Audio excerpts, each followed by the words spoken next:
So looking back at these two individuals, based on what I had said earlier this year that was likely to happen and what has happened, I'm actually now very encouraged from the perspective of resisting their agenda. In the case of Musk, I remember talking about this soon after the inauguration, that he would be facing a lot of Saturn. In February, that's indeed what happened, and that was when his popularity with the public dropped off a cliff, basically, and it later led to a huge collapse in the value of his stock and in overall public opinion, something that he may never recover from. This is what can happen on a Saturn cycle if you really play it wrong, meaning it resembles, for example, the case of an injury that can happen to a person, an injury that leaves its mark, so that recovery can be months or even years, and sometimes it can leave it that way forever. In that way, Saturn can be a really dangerous planet, and this is where you see the dangerous effect of Jupiter as the expansive growth principle, which typically is protective, but can be misused through arrogance and overexpansion and overconfidence. And then you typically pay the price through the contracting principle, Saturn. And the reason I say this is that, yes, Saturn was on Musk's Venus via a square, which tends to be challenging, but Jupiter was also building momentum to cross over that Venus, and really he didn't get much benefit other than a whole lot of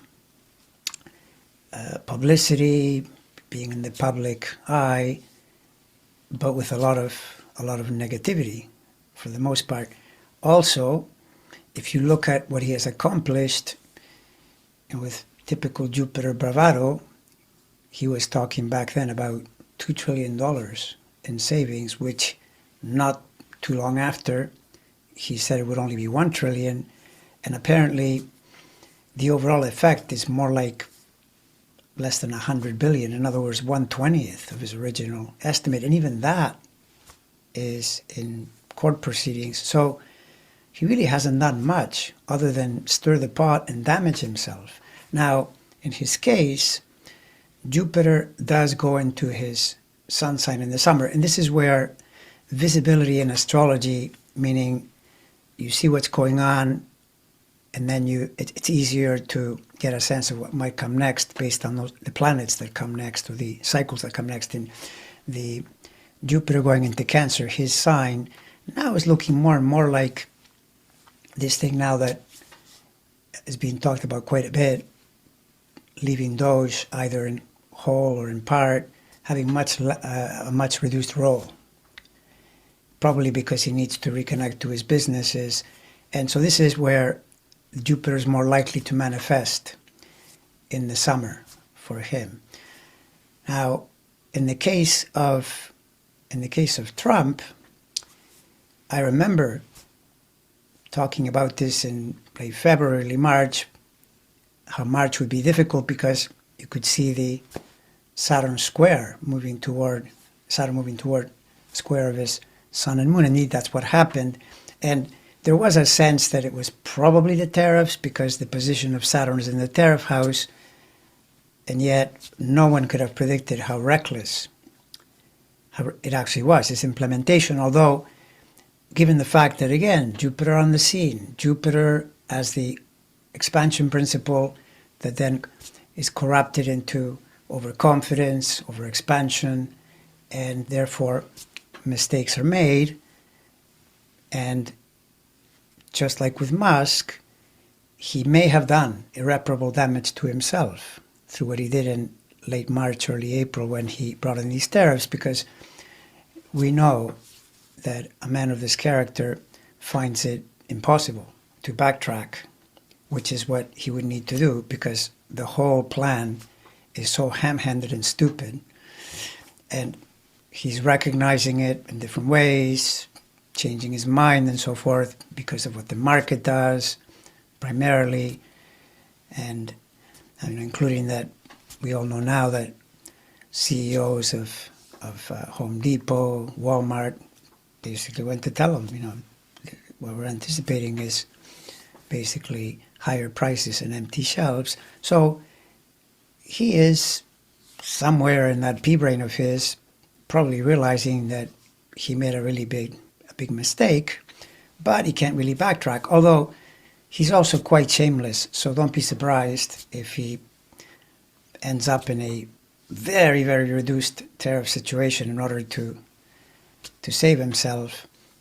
But something about all this, I think, is inflicting permanent damage, because the Saturn energy went through there in early April, but really it's not finished with that part of the chart till next year. There's a big swath coming later this year when it'll again be close enough to a square to his sun. And the reason I know that is because of what it did this time around. It goes back to those degrees. And given that, and the fact that these things, when they happen, meaning you implement tariffs, whatever you do, it takes a while for it to manifest itself.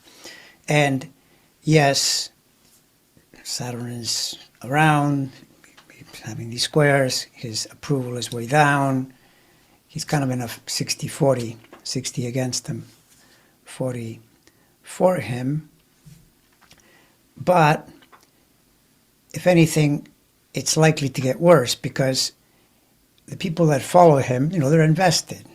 So pretty much the only way you will see, say, another 5 points or more drop off is when people realize that prices are not coming down. If anything, they're going up. In other words, he's inflicted a major setback on the U.S. economy that is very difficult to come back from. Unfortunately, we all have to pay the price as well, but it's not going to help him one bit. The other thing is that right now, as we speak, this next month, from here to about near the end of May, he's got a ton of Jupiter. Now, in theory, that should help him, and perhaps it will. Perhaps he will get one or two things going his way.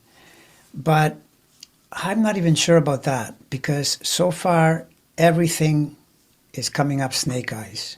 Lots and lots and lots of his initiatives, the courts are saying no to, and although he's resisting in the Abrego Garcia case, but he did pull back, pretty obviously, when the Supreme Court said no to taking immigrants illegally out of the country.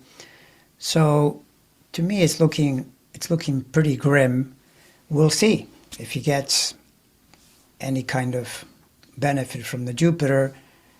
My sense is that he'll do what he always does. When Jupiter's around, his confidence surges. He makes moves thinking that he's on the right track, but he's not on the right track. The tariffs thing back in late March, early April, that was Jupiter conjoining his Uranus, which is the classic, I'm going to go my own way. This is the right approach. He found out within days, if not hours, that it was completely wrong. And then he was, in that sense, manifesting another planet, Uranus, on the downside, meaning the erratic nature, because he had to pull back, and it's haunting him to this day, the fact that it's in and out, no one knows what's going to come next, and this does damage as well, right? And just like with Musk and his maneuvers in February, this is very likely to stick with him for many, many months, if not years or forever, basically. A Saturn doing a major aspect to your sun moon, that's as big as it gets in astrology. And then there is the fact that you just look at the panorama where they're going next, and Jupiter will get out of Gemini in June. This, my sense, is probably going to help Musk, but not Trump, because Cancer is not a helpful sign to him. And then the Saturn returns from fall 25 to spring 26. That's a big problem again, because it'll be essentially where it is now, causing problems for him. And then after that, it goes into Aries. And the thing about that is that Aries, in his chart, is the 9th, which is the place of law, lawyers, judges, legal matters, universities, education.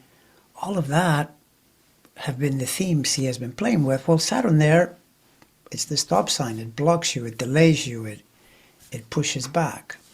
So all of this, for me, is very encouraging from the perspective of resisting, actually both these guys, but especially the president, because he needs to be resisted. And in the meantime, I encourage everyone to focus on the wins. Don't diminish the things that are happening that tell you that he's not doing very well at all, including his numbers, etc. Now, this isn't to say you shouldn't be paying close attention to dastardly moves like today's arrest of a judge, which seems quite crazy. We'll see where that goes. But keep in mind that by and large, for the most part, things are not working well for him. And when you look at the astrology in its totality, moving forward and into next year, it's just not a good scene. And that's the bottom line. All right, everyone. I hope you all have a nice weekend. There's a good chance I'll be posting more videos during the next day or two.